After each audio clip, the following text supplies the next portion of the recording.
Radio Papote sur Radio Saint-Féréol. Ça papote de quoi, Radio Papote? Radio Papote. Radio Papote. Radio Papote.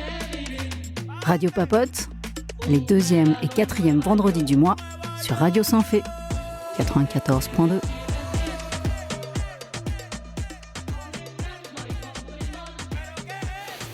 Bonsoir à toutes et à tous, vous êtes bien sur Radio Papote, c'est le numéro 13 de notre émission de débat sur RSF, on est sur le 94.2 FM.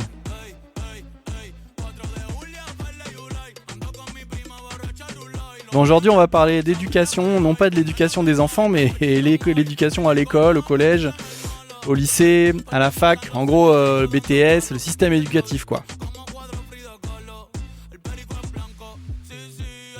Bon, Radio Papote, comme vous savez, est diffusée tous les 2e et 4e vendredis du mois, toujours à 21h, et rediffusion le dimanche à 14h suivant le vendredi. Donc là, on est vendredi, et vous pouvez nous réécouter dimanche à 14h aussi.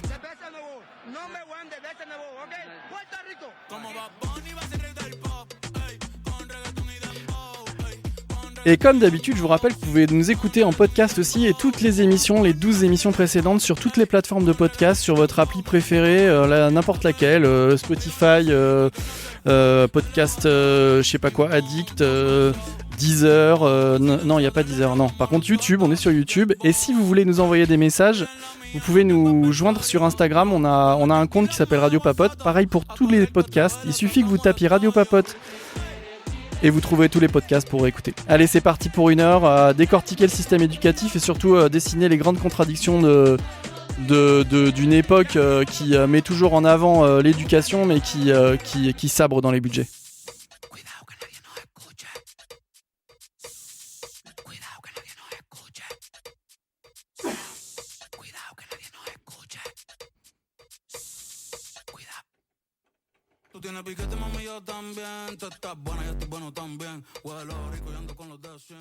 Bon alors ce soir, celui qu'on vient d'entendre éternuer une dernière fois avant de prendre l'antenne, ça fait du bien.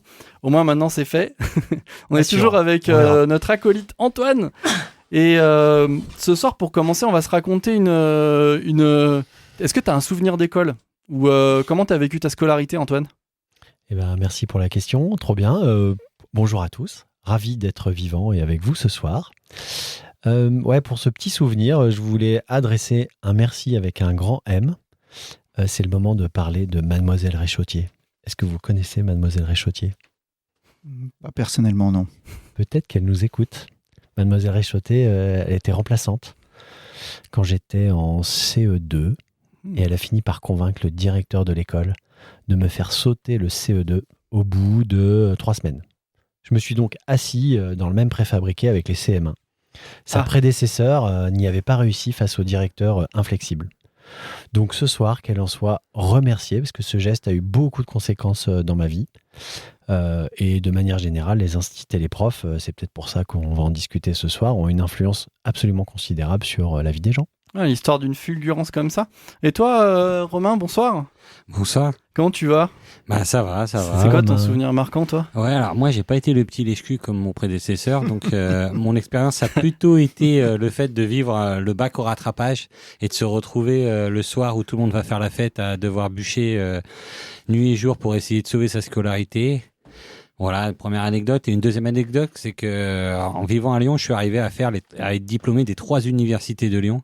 Et ça, c'est quand même assez puissant, puisque à la fois de l'université scientifique, puis de la fac de droit, puis de l'université de gestion et d'économie à Lyon 2. Donc, c'est plus vocation, c'est un palmarès quelque part. J'ai pris ma revanche sur mon bac au rattrapage. Ça nous dit, ouais, c'est vrai, c'est ça. Ça nous dit quelque chose, c'est bien.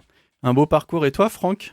Comment tu vas? Bonsoir Franck. Bonsoir à tout le monde. Eh ben, je vais bien, écoute, pas trop mal. Et donc, moi, tu m'avais réservé une question, c'était quoi La fac, toi, c'était la débauche ou c'était un élève sérieux? Bah, écoute, c'était un lèche-cul, comme dirait Romain. Mais non, mais on peut faire les deux en vrai, quoi. Et c'est juste une question d'organisation, quoi. Enfin, en gros, tu vois, de septembre à, on va dire, fin mai, tu fais la fête. Et puis, quand t'arrives les partiels, tu t'enfermes à double tour et et tu potasses comme un ouf. Mais c'est un peu le même que ton bac, ta préparation bac, j'ai l'impression, Romain. Ouais, alors par contre, faut quand même reconnaître que ce mode de fonctionnement n'est pas sans conséquences, puisque jusqu'à aujourd'hui, hein, en vrai, je fonctionne toujours comme ça, c'est-à-dire en mode dernière minute, et je le recommande pas en vrai. Je pense que c'est pas très sain comme. Tu reviendrais là-dessus. Et oui, je pense que mon éducation est ratée de ce côté-là. C'est pas trop tard. Ouais. On peut t'aider. Hein. Non, mais moi j'ai vraiment l'impression que c'est exactement ce que j'ai appris à faire pendant mes études, c'est de gérer le maximum de trucs à la dernière minute pour toujours plus ou moins être à l'heure.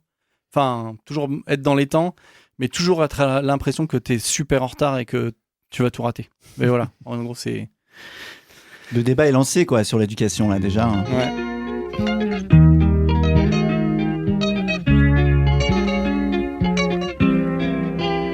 Radio Papote sur Radio Saint-Ferréol. Ouais, bah c'est super ce jingle. Je sais pas qui l'a fait, c'est incroyable.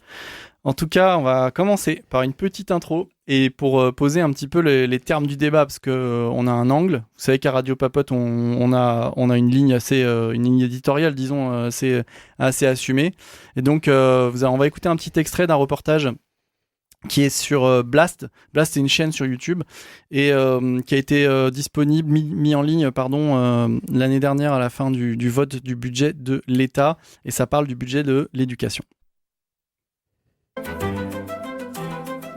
Pour faire des économies, le budget de l'éducation nationale est sérieusement attaqué. Le gouvernement prévoit de tout simplement supprimer 4000 postes de professeurs, dont plus de 3000 dans le primaire. C'est un coup de rabot d'une ampleur inédite depuis 15 ans. Fait extrêmement rare, tous les syndicats enseignants ont dénoncé un retrait d'emplois d'une ampleur dévastatrice, parlant ainsi d'une ligne rouge franchie pour la première fois, et ont sonné l'alerte sociale. On va rencontrer le cabinet de la ministre dans quelques minutes pour lui dire toute notre colère face à ce budget 2025 qui est proprement scandaleux pour l'éducation nationale. C'est un budget d'austérité, c'est un budget qui ne comprend aucune nouvelle mesure salariale pour les enseignants, alors qu'on sait très bien que si on manque de professeurs aujourd'hui, c'est parce que le métier n'est pas assez attractif. Et puis c'est aussi un budget qui prévoit 4000 suppressions d'emplois d'enseignants au moment où l'école va mal. Supprimer 4000 postes d'enseignants, c'est proprement scandaleux. L'école est à un point de bascule et finalement le gouvernement choisit de l'enfoncer dans la crise. On ne peut pas accepter ça et c'est pour ça qu'avec toutes les autres organisations syndicales, on vient aujourd'hui exiger des réponses à la hauteur de la crise que traverse l'éducation nationale. La raison invoquée pour la suppression des postes est la démographie. C'est que là, à cette rentrée scolaire, nous avons 80 000 élèves de moins. En septembre 2025, nous en aurons 100 000 de moins. Ces 200 000 en moins, il faut aussi tenir compte de ces chiffres qui sont implacables. En effet, il devrait y avoir moins d'écoliers dans les prochaines années. Mais rappelons deux choses. Premièrement, entre 2018 et 2022, il y a eu près de 7500 élèves en plus et près de 9000 postes supprimés dans le secondaire. Si la démographie était réellement un critère pour le gouvernement, il aurait alors fallu créer des emplois. Mais ça n'a pas été le cas. Au contraire. Deuxièmement, la France... Et oui, la France fait déjà partie des pays européens au plus fort nombre d'élèves par classe en primaire et au collège, donc on part de là.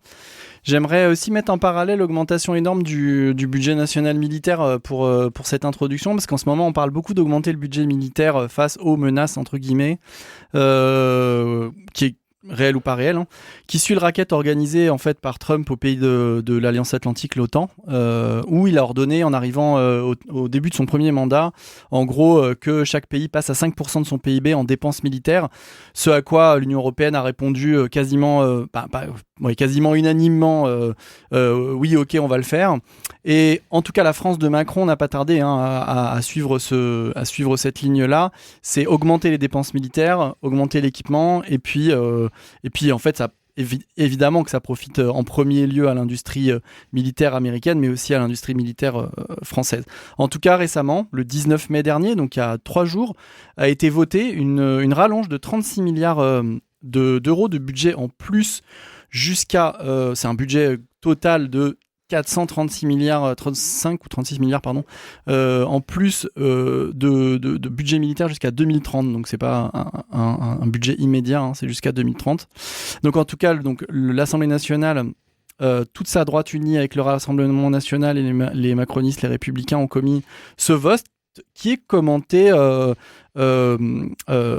fièrement par un député de la majorité macroniste, Carl Olive, dans ce petit enregistrement aux accents de vidéos de DRH d'entreprise que je vous laisse écouter.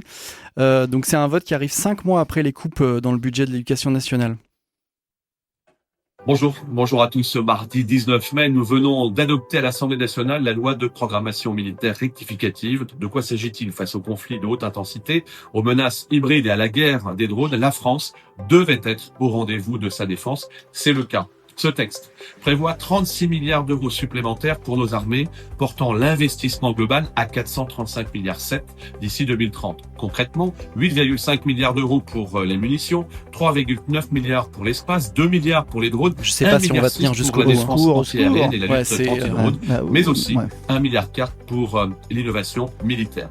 Le texte prévoit également 275 000 militaires, 80 000 réservistes à horizon 2030. Donc en gros, il continue comme ça. National militaire volontaire de 10 mois pour les jeunes. Moi, ce qui m'a vraiment fait tiquer, c'est que c'est vraiment cette petite musique. La musique de fond, j'allais dire ça aussi. Cette petite musique, et c'est complètement déconnecté de la signification, et en plus, c'est complètement déconnecté du pire budget austéritaire qui avait été voté 5 mois avant, quoi. C'est-à-dire où on disait il faut faire des économies sur l'hôpital, il faut faire des économies sur l'éducation, et puis voilà, on vient d'entendre le bilan là, tout à l'heure. En tout cas, je voulais faire... J'ai pensé à cette petite parodie quand j'ai entendu cette vidéo, et ça fera office de fin de mon introduction pour cette émission. Après, je vais me taire, je vais vous laisser la parole. En tout cas, je vous propose de rencontrer, comment on va l'appeler, pas Karl, mais Carlito peut-être. Carlito, le DRH de Ensemble pour la République, le groupe de députés macronistes. Oui, bonjour. Alors, écoutez, c'est une excellente nouvelle que j'apporte aux Français ce matin. Nous avons voté hier soir une augmentation historique du budget des armées. 36 milliards. Je dis bien, et franchement, 36 milliards, c'est vraiment... Il était temps. Parce que, vous savez, on regarde ce qui se passe dans le monde en ce moment, on se dit, mais que fait la France? On est là, les bras ballants. Ah, regardez, c'est intolérable. Regardez Gaza. Plus de 100 000 morts tués de manière violente en 24 mois. Parmi elles, 70% de victimes sont des femmes et des enfants, selon les Nations Unies. Bien voilà, avec notre nouveau budget, la France pourra enfin peser dans ce dossier. On pourra être à la table. On pourra avoir des avions là-bas, des avions français, mesdames et messieurs. Idem au Liban. J'en passe. Je passe du bilan libanais. C'est une honte que la France ne soit pas davantage impliquée pour combattre le Hezbollah. On a une tradition militaire, on a le savoir-faire. Et il faut qu'on le mette à profit. Mesdames, messieurs, merci pour votre écoute. Bon, voilà, fin de la parodie. Tu l'as bien fait. Hein. C'était pas aussi performant que le gars qui était vraiment. Karl, il est quand même dans son élément. C'est professionnel. Mais franchement, c'était bon quand même. Hein. Ouais, voilà. Donc, je vous passe le bilan, mais j'aimerais bien commencer. Je voulais commencer cette émission là-dessus. Et avant de passer à Antoine qui va nous poser le débat, petite virgule. Oula. Pardon. Oui. Ça papote de quoi, Radio Papote? À toi, Antoine. Ouais, peut-être quelques éléments sur les grands enjeux, si on sort les grands mots, mais en gros, c'est quoi les sujets autour de l'éducation en France? Peut-être sortir du local, on y reviendra peut-être après, tous ensemble. Reposer ensemble que l'éducation, c'est un facteur clé de progrès dans un projet concret d'une nation, disons. Quand dans le numérique, par exemple, les directions informatiques des boîtes françaises, elles échangent régulièrement avec les GAFAM. Et les GAFAM, ils leur disent deux choses. Ce qu'on aime en France, un, c'est l'électricité décarbonée, donc confère notre électricité nucléaire. Et deux, c'est la qualité de vos ingénieurs. Vous avez parmi les meilleurs ingénieurs du monde. Donc nous, en France, on a des jeunes reconnus dans le monde entier pour leurs compétences. C'est l'éducation en France, historiquement, son niveau d'exigence, et ses travers aussi, il n'y a pas que des bons côtés, qui a permis, après-guerre, et un peu jusqu'à la fin des années 90, de soutenir le développement économique, de la santé, etc., de toute la France. Alors, au-delà de ça, on a cette fable du budget que tu as bien introduite, mais longtemps, on nous a dit « Oh là là, l'éducation nationale, c'est le premier budget de l'État ». Quand on regarde les détails, c'est archi faux, je vous remets les derniers chiffres des aides publiques, par exemple, de l'État aux entreprises. Donc ça, c'est la commission d'enquête sénatoriale. Je vous invite à regarder les vidéos YouTube, notamment, menée par le sénateur Fabien Gay et puis une autre équipe.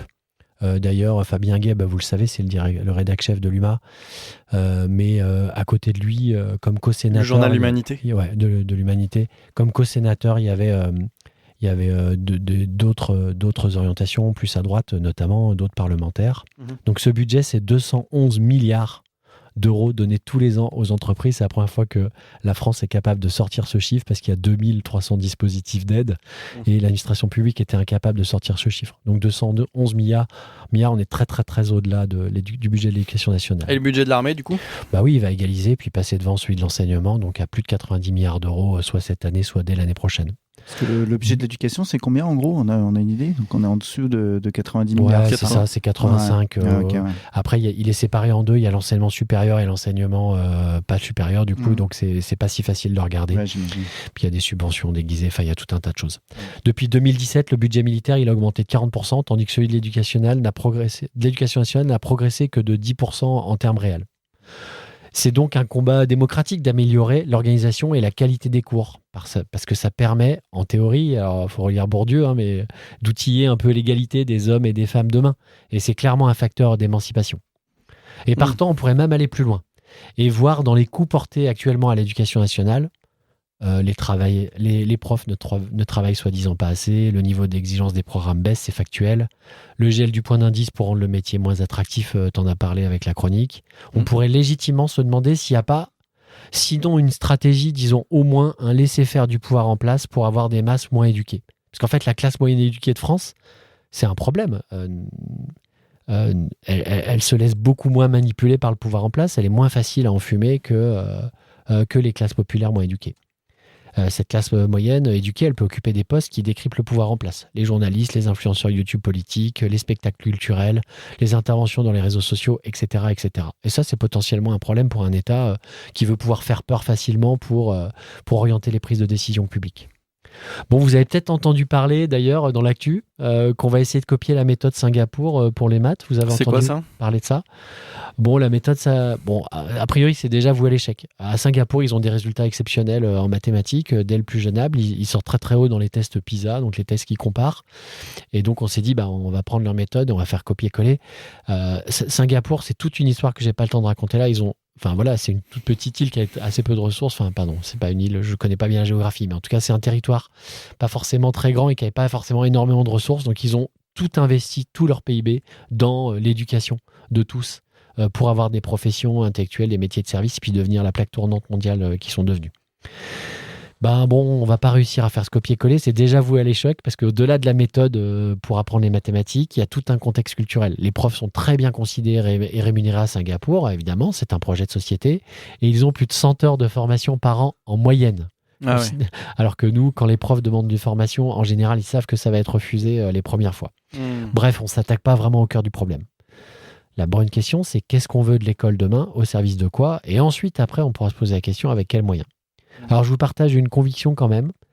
Ok, le budget, c'est très important, je dénigre pas les sujets budgétaires, mais moi, j'ai quand même l'impression qu'on pourrait faire tellement mieux, déjà avec les moyens actuels, si on s'organisait un peu différemment. Ça ne veut pas dire qu'il n'en faut pas plus, mais évidemment, on pourrait faire des choses incroyables avec des moyens en plus. Mais on voit très bien que la stratégie de l'État est totalement défaillante. Voilà pour cette petite intro. C'est déjà pas mal tout ça, dis donc. C'est ce que vous en dites. On va peut-être lancer un petit débat tous ensemble après cette grosse intro là. On a le temps de rebondir. Moi, j'avais envie de rebondir par rapport à pas mal de choses que tu as dites, mais j'ai déjà beaucoup parlé. Toi, Franck, tu avais Oui, non, moi, je trouve ce que je trouve rigolo vraiment au niveau local. Je redescends là parce que là tu nous as sorti les grands enjeux nationaux, c'était même internationaux, c'est intéressant. Mais oui, au niveau local ici, on le sait, on a la chance d'accueillir sur notre territoire de la Drôme des écoles alternatives de type Amanin, l'archipel. Et voilà, ça offre d'autres manières de faire de l'éducation. Et en même temps, ça appartient au secteur privé. Donc il y a aussi une question sur est-ce que c'est pas est-ce que ça participe pas à l'abaissement, à l'affaiblissement de l'éducation publique. C'est vrai que c'est un débat qui est assez ouvert. On l'entend souvent. Il y a aussi il y a à la fois cette envie de rester dans ce que nous on a grandi dans l'école de la République, et puis en même temps ce débat de se dire oui, mais est-ce que j'ai pas envie d'offrir à mes enfants la possibilité d'avoir d'autres types plus participatifs. C'est pas un débat facile, c'est un débat, j'imagine que vous l'avez vous aussi avec vos amis ou pas d'ailleurs. Oui. Écoute, moi ma meilleure amie a son fils à Revézelon, au collège du coin. 700 élèves, c'est un gros collège, Revézelon. L'année dernière, elle a compté 94 heures, donc hors période de brevet, de profs absents sur l'année. Donc voilà, payer des impôts. Malheureusement, je suis pas sûr que l'école publique a attendu que l'école privée se développe dans la région pour se dégrader, quoi. Enfin, je veux dire, à notre époque, à nous, il y a longtemps, il n'y avait pas ou très très peu de profs absents. Aujourd'hui, s'il y a moins de 15 jours d'arrêt, le rectorat ne cherche même plus de remplaçants. Donc des gens qui payent des impôts pour faire de la garderie, moi je comprends qu'ils soient excédés, qu'ils se disent est-ce qu'il n'y a pas moyen de mieux utiliser le temps qu'ils donnent à leurs enfants pour aller s'instruire.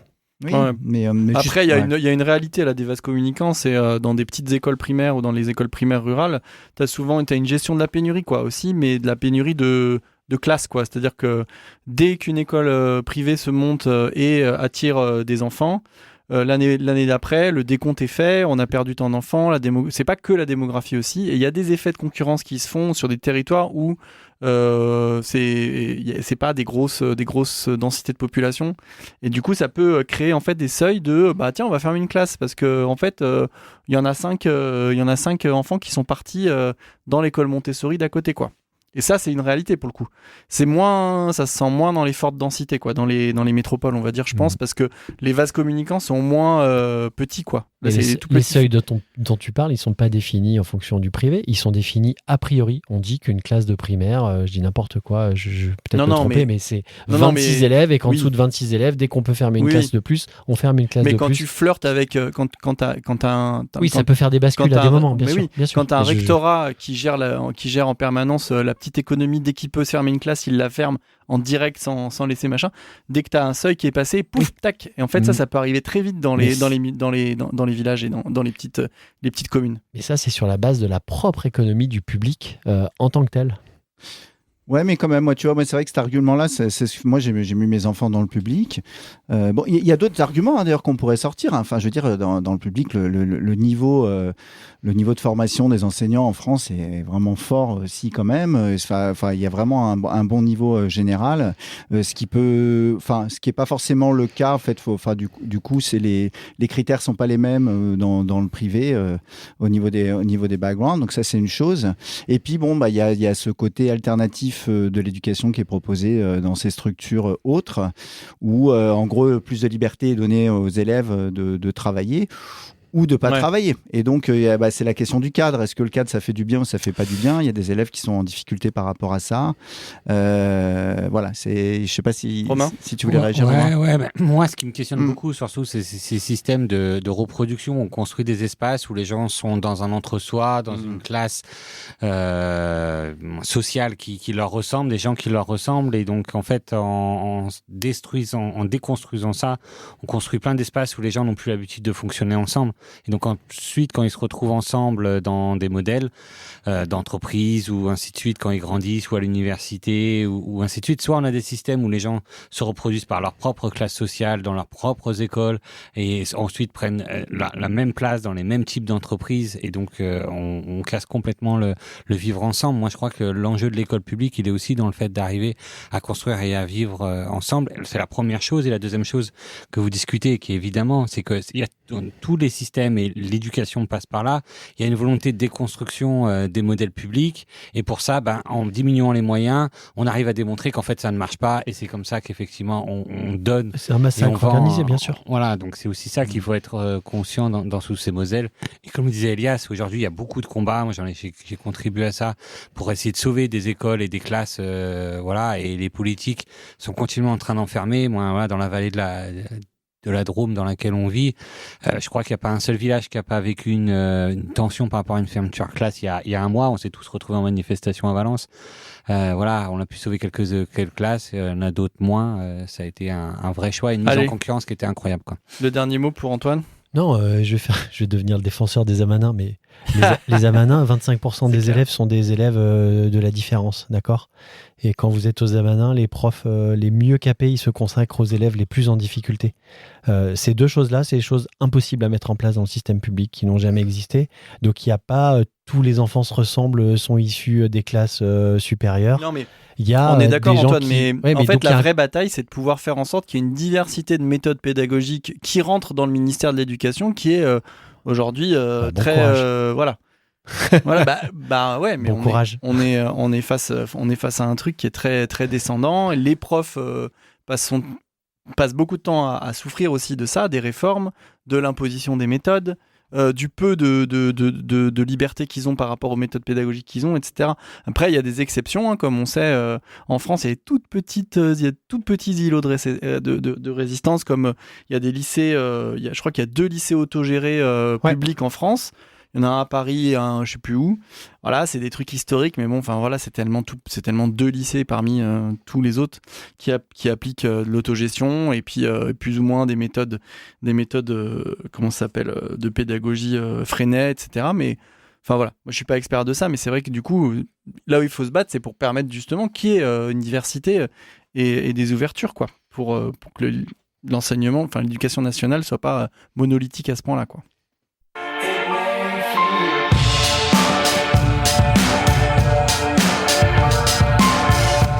Radio Papote, les 2e et 4e vendredis du mois sur Radio Sans Fait, 94.2. Et ben on va passer à un sacré interlude que nous a préparé Antoine. Ça s'appelle le Qui a dit quoi. Et non, il n'a pas honte de ce titre. Oui, il a un deuxième visage, Antoine. Bon, on a parlé éducation nationale tous ensemble depuis le début de cette émission. Masculine, malheureusement. Où sont les chroniqueuses dans cette émission ? C'était une parenthèse. Mais que serait l'éducation nationale sans la vision de nos chers ministres de l'éducation ? Là, normalement, il devrait y avoir une super virgule. Ta-ta-ta-ta. Ah ouais. Visionnaire, Attends. passionné et nuancé à la fois sur leur prise de parole et les solutions qu'ils proposent, au cœur des préoccupations des Français. Allez, on va se le faire en mode qui a dit quoi, vous connaissez ? Alors, il faut deviner le ou la ministre en question. Et C'est voilà. chaud, il y en avait plein des ministres. Donc tous ont été d'éducation. ministres de l'Éducation nationale sous la 5e République. Allez, c'est parti, premier extrait. Je vous annonce, j'ai décidé qu'on ne pourrait plus porter l'abaya à l'école. Voilà, donc vraiment la préoccupation des Français pour la Attal, rentrée, c'est pas les fermetures de ça, classe. voilà. Gabriel Attal, bravo! Oui, c'est Gabi. C'est pas du tout les fermetures de classe comme on a parlé, vous n'y êtes pas du tout. Le vrai sujet, c'était l'abaya. Gabriel Attal qui a fait un passage remarqué à l'éducation nationale avec ça. Et Oui. les groupes de niveau qui ont tellement mal marché qu'ils ont été abandonnés au bout de 2 ans. Parce que, En effectivement. catimini, en catastrophe. Voilà. Et Gabriel Attal, ne l'oublions pas, qui avait dit quand il est devenu Premier ministre, le cœur sur la main, j'emmène l'école avec moi. Franchement, on aurait préféré que tu la laisses là où elle était. Hein. Allez, extrait numéro 2. Vu cet hiver ce qui s'est passé, 200 morts à Varsovie. C'est pas parce qu'il faisait 40 degrés. Il est mort personne à Cavana. Ça, j'ai reconnu, c'est le Claude. Alors, est-ce non que vous avez reconnu ? Oui, Claude, C'est de son nom de famille. ouais, Allègre. Allègre. Le plus fameux climato-sceptique de France, hein, à son époque en tout cas. le Il y en a papa d'autres maintenant, il y en a des plus, hein. climato-sceptiques. Ne rigolez pas, hein, les climato-sceptiques et les climato-dénialistes, hein, comme on dit aujourd'hui, ont toujours pignon sur rue et font tout pour qu'on atteigne les plus 4 degrés et qu'on puisse faire bouillir l'eau de notre thé en posant la bouilloire sur le rebord de la fenêtre à Cray. Bon, on continue, vous allez voir, les suivants font honneur aux institutions de la République. Quand vous vous retrouvez dans un collège difficile de Seine-Saint-Denis ou de banlieue, l'enseignement ressemble à du domptage. J'ai reconnu la voix aussi. C'est vrai qu'il est terrible. C'est Luc. Ouais, Luc Bateau, ouais. Luc Ferry. Exactement. Qui est maintenant abonné à CNews, je crois. Il a son petit Oui, il s'enfonce. Mais d'ailleurs, il a fait une sortie de ce type, non, sur le domptage récemment à CNews. Là, ça avait été repris dans la dernière. C'est celle-ci, non ? Ah, c'est peut-être ça que tu l'as C'est fait celle-ci là, que ouais, j'ai reprise, bien sûr. D'accord. Il faut écouter l'émission après, Franck. Et bon, le mec a été ministre de l'Éducation nationale de 2002 à 2004, hein, pendant presque 2 ans. Donc vous imaginez, enfin voilà, l'honneur quelque part d'être français et d'avoir ça. Et puis un autre extrait pour la route. Je pense que vous l'aurez aussi un peu plus récent cette fois-ci. j'avais le droit de prendre quelques jours de congé après cette année. Est-ce qu'il y a des réunions ou des éléments que je devais faire pendant cette période que je n'ai pas fait à cause de ça? Alors, est-ce que vous l'avez? Non, je vois pas, un là. petit indice, souviens-toi de Ibiza. Alors le scandale, c'était Jean-Michel Blanquer. Hein. Exactement. Ah, Donc bien Covid, sûr. protocole sanitaire. Et lui, il est en vacances à Ibiza à ce moment-là, bien sûr. Ouais. Mais bon, au-delà... Voilà, Et il est pris d'Ibiza. en flagrant délit de boîte de nuit, enfin de danser tranquillement en boîte Voilà. de nuit. Alors plutôt l'hiver, hein, c'est pas la grosse ambiance de l'été, donc on lui reproche ce symbole-là. Ouais. Bon, au-delà d'Ibiza, son bilan parle de lui-même à Jean-Michel Blanquer. Un calendrier du bac détricoté à coup de contrôle continu pour alimenter Parcoursup avec des épreuves de fin d'année en mars, mais tout va bien, c'était déjà pas assez... C'était déjà trop dense l'année, il fallait alléger. Fin des épreuves de contrôle continu avant même de dresser un bilan continu, donc les fameuses E3C, dont plus personne ne se souvient. Disparition des maths, qui a eu l'effet exact inverse de ce qui était recherché, à savoir notamment plus de filles dans les filières scientifiques, plus de filles, donc c'est la catastrophe. Augmentation des inégalités sociales associées, notamment sur le choix des filières mathématiques et corrélées, là, voilà, les choix des binômes. Ça renforce encore ceux qui ont les infos, qui savent d'avance les filières qui donnent accès à quoi dans les classes éduquées, et puis les classes populaires qui font des choix plus intuitifs ou par défaut. Augmentation de la tension avec les enseignants, enfin voilà, tout est à l'avenant. Mais je crois que dans mes potes profs, c'est quand même lui qui est dans le top de celui qu'ils ont détesté le plus, je crois. Ouais. Pourtant, il y en a eu des bien écratés. Ouais, bien.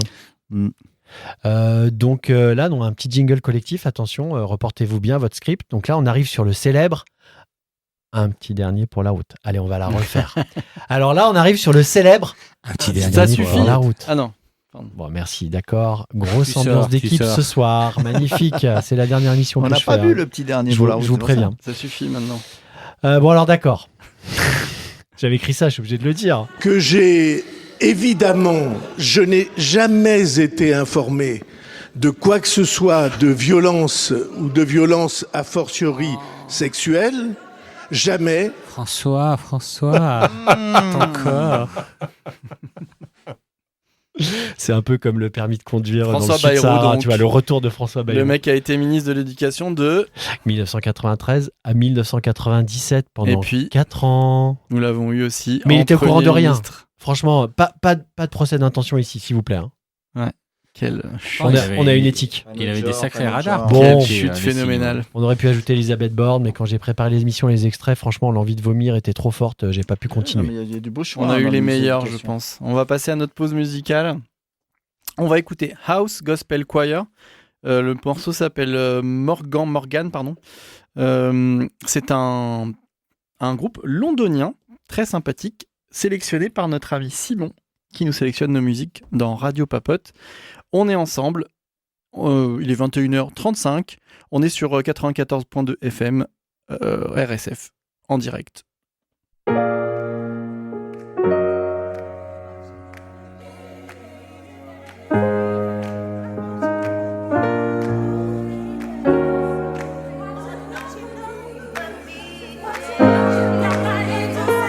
Thank you.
watching me.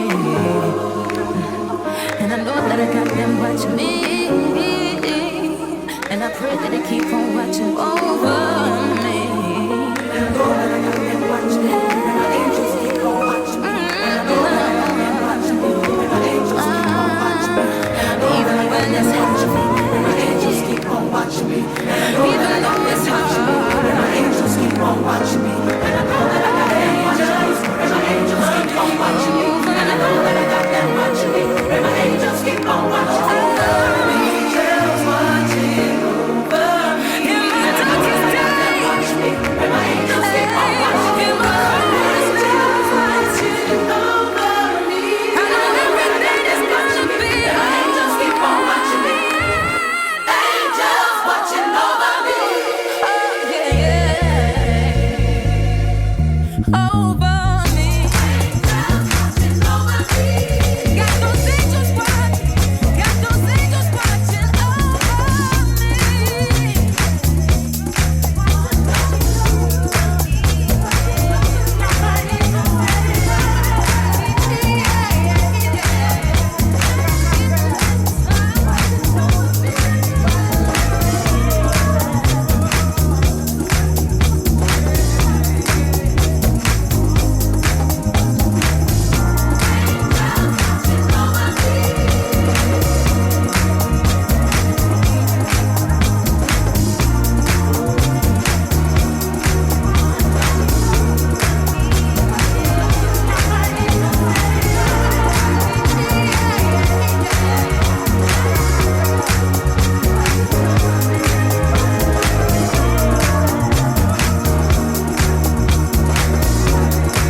Quelle ambiance dans le studio ce soir.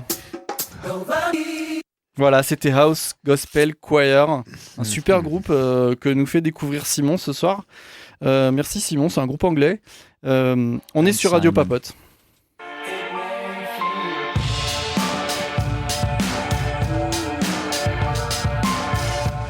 Radio Papote, les 2e et 4e vendredis du mois sur Radio Sanfé 94.2.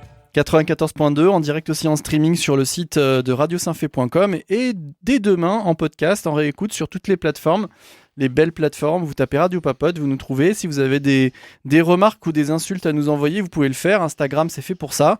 Vous cherchez Radio Papote et vous nous envoyez des messages directs, des commentaires, des suggestions pour les prochaines émissions. Donc c'est toujours le 2e et 4e vendredi du mois à 21h. On est en direct et on entame la deuxième partie de cette émission qui tourne autour du sujet du système éducatif en France.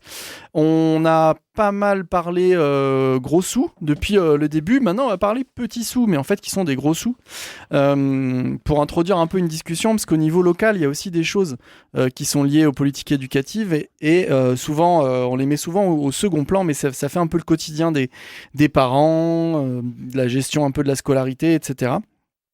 Donc, ce que je voulais vous parler ce soir, c'était la question de la gratuité réelle. Je dis bien réelle, parce que l'éducation dans notre pays n'est pas une gratuité réelle atteinte. C'est un combat politique pour l'atteindre, mais pas laisser les inégalités territoriales et sociales affecter l'accès à une éducation de qualité, parce que on a le coût du transport, on a le coût des fournitures, et on va parler de ça, notamment parce que depuis septembre 2025, donc septembre de cette rentrée, on a eu un coup de massue en fait dans la région Auvergne-Rhône-Alpes. C'est que la région, présidée par notre cher Laurent Wauquiez, a décidé d'arrêter la gratuité des transports scolaires pour tous les écoliers de la région, pour faire des économies. Donc ça représente 120 € d'abonnement annuel.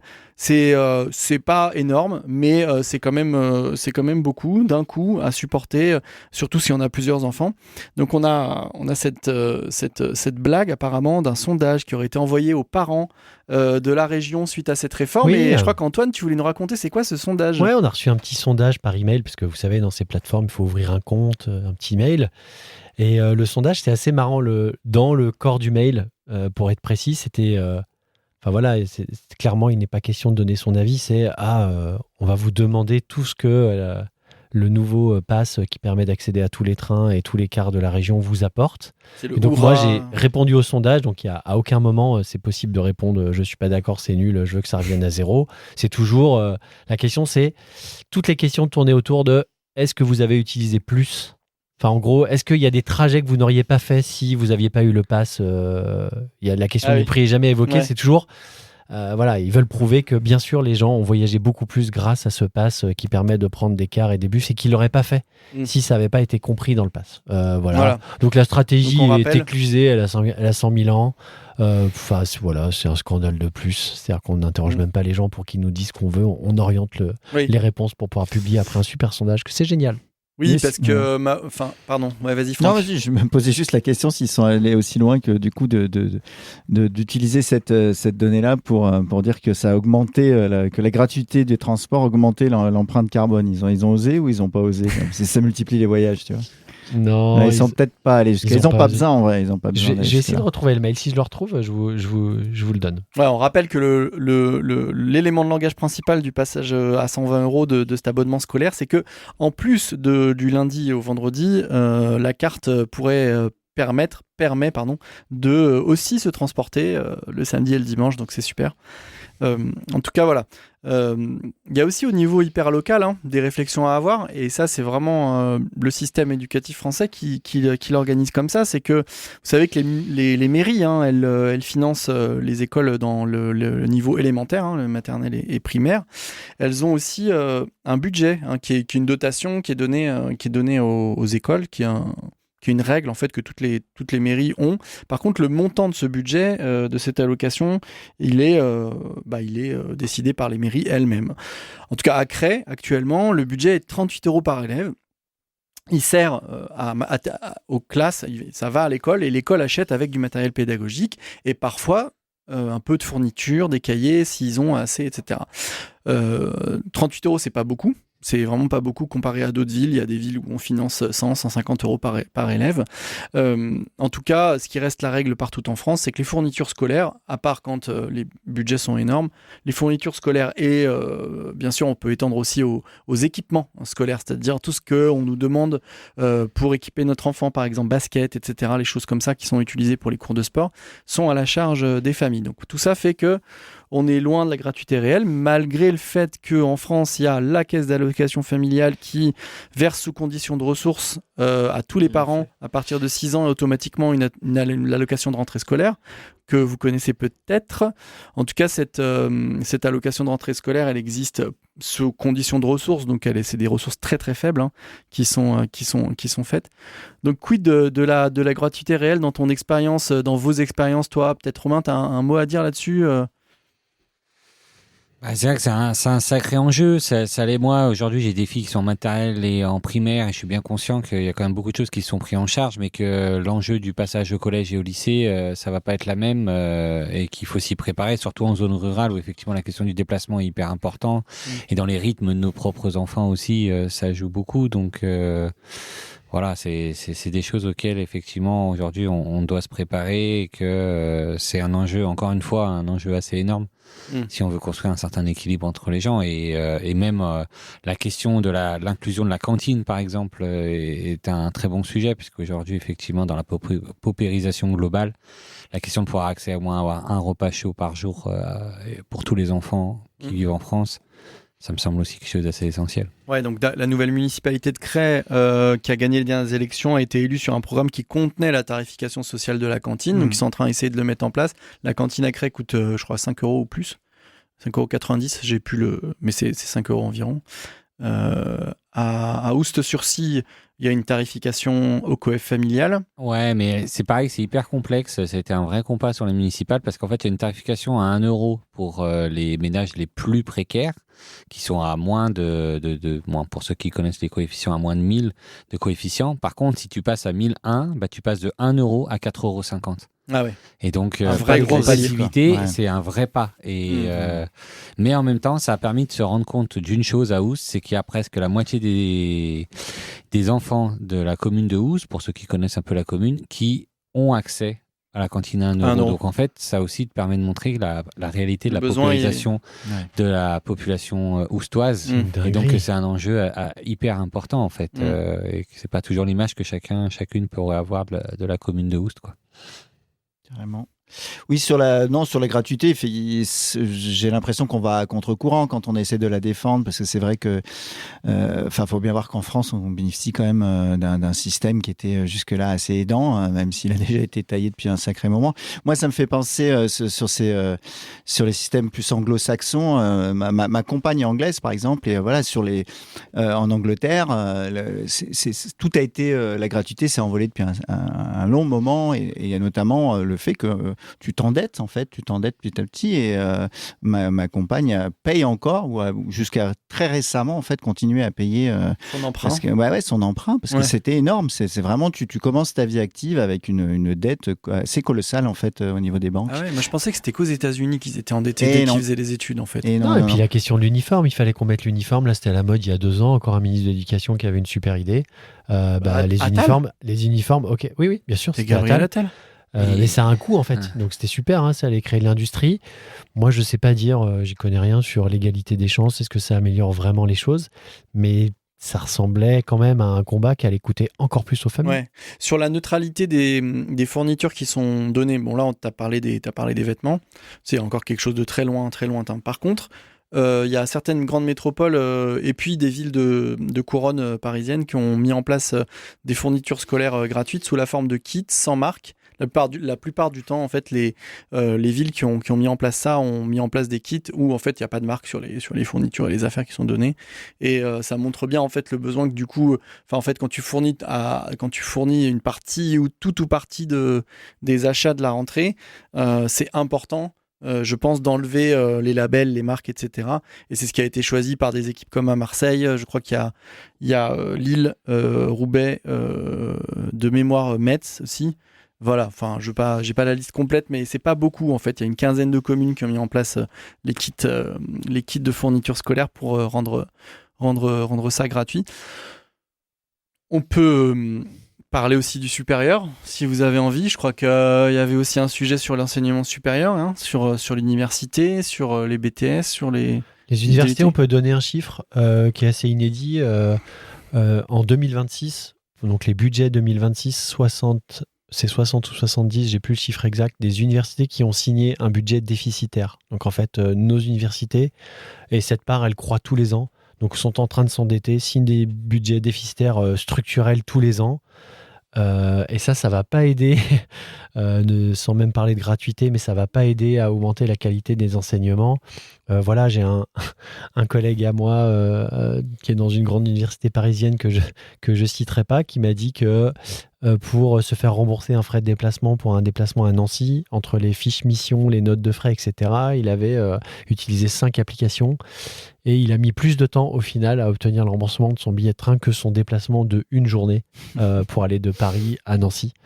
Donc voilà, on en est là. Ouais. En même temps, dans un monde parallèle, il y a eu le vote du repas au Crous à 1 €. Ouais.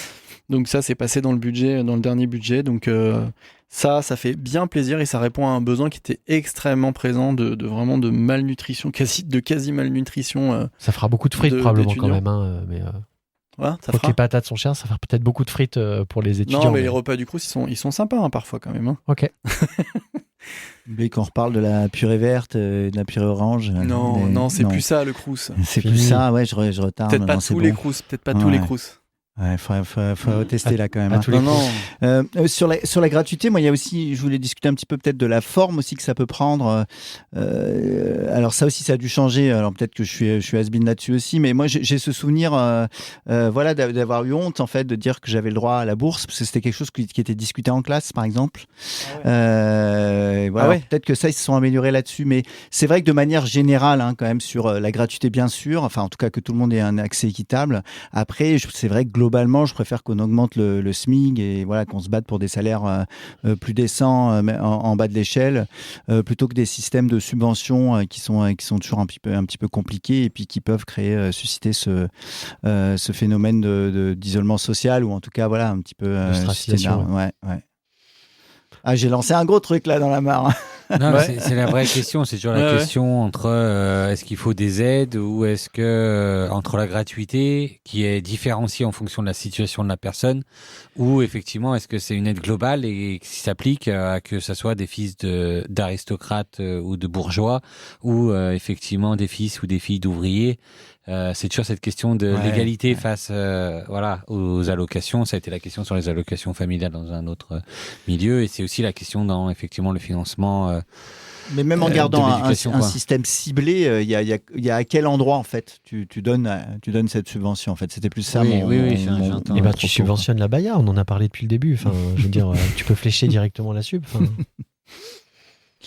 Carrément. C'est vrai qu'on est tellement submergé de vieilles polémiques pourries que en fait ça revient maintenant quasiment mécaniquement. Ça fait diversion. C'est pavlovien. Ouais. Voilà, ça fait diversion. Puis on parle pas sans parler des fonds. Et je crois que dans l'enseignement supérieur, il y a un débat qu'on n'a pas eu ici, mais qu'on pourrait avoir, c'est aussi quel est l'objectif final de l'éducation supérieure. Est-ce que c'est se préparer à des responsabilités dans des entreprises ou est-ce que c'est se continuer dans ce cas mais moi j'ai un coup de gueule là-dessus sur se préparer à devenir des adultes responsables dans la société et dans les entreprises. Mais moi j'avais ton coup de gueule. Non, mais je l'avais gardé parce que sinon ça fait trop, tu vois. Punchline. Vas-y, balance. On est là pour se défouler aussi. Bah non, mais vous avez entendu, vous avez suivi la nouveauté, c'est les stages en seconde. Le stage en seconde, en fait, fin juin, comme l'éducation nationale savait pas quoi faire vraiment des secondes, parce qu'il y a le bac, il y a les épreuves, etc. Il y a 2 semaines où il y a un flottement. Hein. Il faut tout fermer, bah oui, mais voilà, il faut pas tout fermer. Depuis mais toujours, même moi, je me rappelle, il y a 20 ans, enfin, il y a plus de 20 ans maintenant. 30 mais en seconde, en fin juin, on fait plus rien, quoi, parce que tout le monde est occupé pendant les examens et machin, il y a quasiment plus de casse. Alors, du coup, maintenant, il y a 2 semaines de stage en entreprise, hein. Donc, du coup, c'est une belle nouveauté. Donc, ça permet encore d'augmenter les inégalités parce que trouver un stage, c'est du réseau. c'est du réseau social, c'est qui va trouver un stage à qui, comment tu vas faire pour te pointer, parce que en gros, t'es stagiaire de seconde, c'est compliqué d'être attractif. Hein. Ouais. Tu t'es dans les pattes de la personne, etc. Surtout que maintenant, il n'y a plus de fax à faire passer et tout ça. Quoi. Et Donc, et les cadences de travail, la productivité au travail fait que tu as plus de mal à accueillir des stagiaires, etc. Donc moi, j'avais ce coup de gueule-là, je trouve ça vraiment, la multiplication des mini-stages sans but pédagogique, c'est juste, allez, va dans l'entreprise et puis reviens. De toute façon, dans tous les cas, c'est bien. Voilà. Sans se questionner de tout ça. Ouais. Et puis du coup, tu vas pas quand tu n'as pas de réseau, quoi. Quand t'as pas trouvé de stage, tu vas pas. Ouais, d'ailleurs, pour mon fils Elias, on en reparlera là, pour la rentrée, à Radio Saint-Féréol. Et voilà l'entre-soi, on en parlait tout à l'heure. Vas-y, cherche un stage là. On se souvenait des données. C'est pour le stage.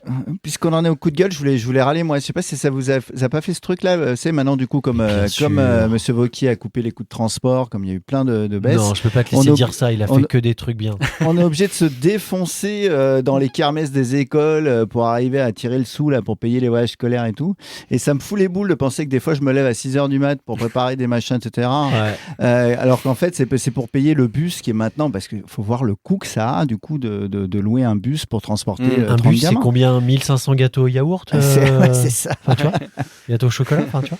Bah ouais, du coup, t'as des associations de parents d'élèves qui déploient des stratégies de rentabilité, de machin. Bon, après, ça tourne quand même essentiellement autour des crêpes, des gâteaux et des frites et des bières, parfois. Ou des vides-greniers. Des vides-greniers, ça marche très bien. Des lotos tombola.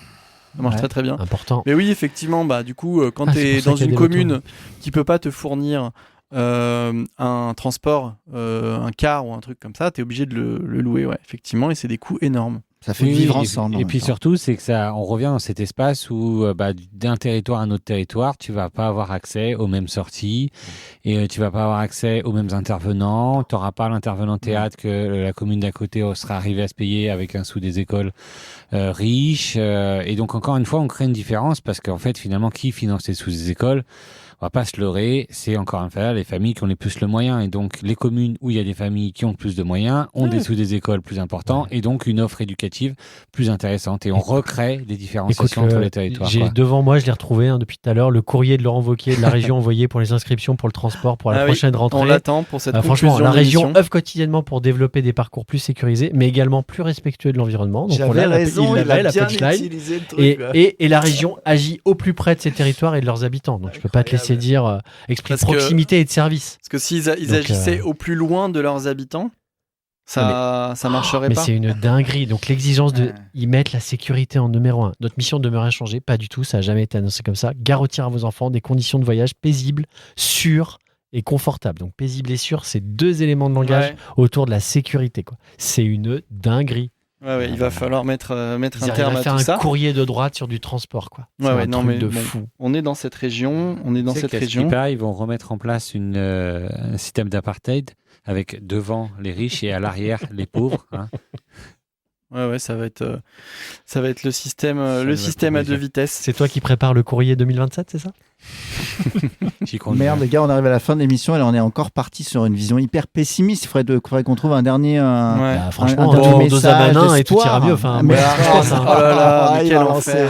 Je tente un truc, rassembleur. Ça sature les micros. Bon, on attend le prochain scandale sexuel des Amanins. Voilà, exactement.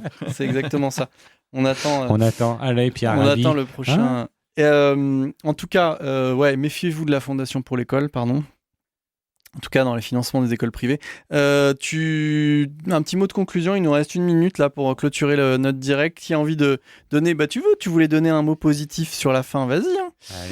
Oui, je pense qu'il faut, je vais aller à l'encontre, en 30 évidemment. Oui, il faut soutenir notre système public à nous, pas seulement pour une histoire idéologique d'équité, etc., mais aussi parce que aussi il y a des formations vraiment de qualité. Moi, à nouveau, c'est pas pour la ramener, mais je bosse pas mal à l'international dans un nombre de pays. On le voit que le système d'éducation est quand même assez défaillant dans tout un tas d'endroits, et en France, on a quand même la chance. Tu l'avais dit tout à l'heure, même les GAFA viennent nous chercher nos ingénieurs. Ce sera peut-être le mot de la fin. Google l'a dit, on a les meilleurs étudiants de la planète. Profitons-en. Allez, bonne soirée à tout le monde. On se retrouve dans 2 semaines, le 12 juin. Merci. Salut, à les vous. Gars. À plus. À À bientôt. Radio Papote, une émission qui se cache derrière son titre pour diffuser du contenu révolutionnaire.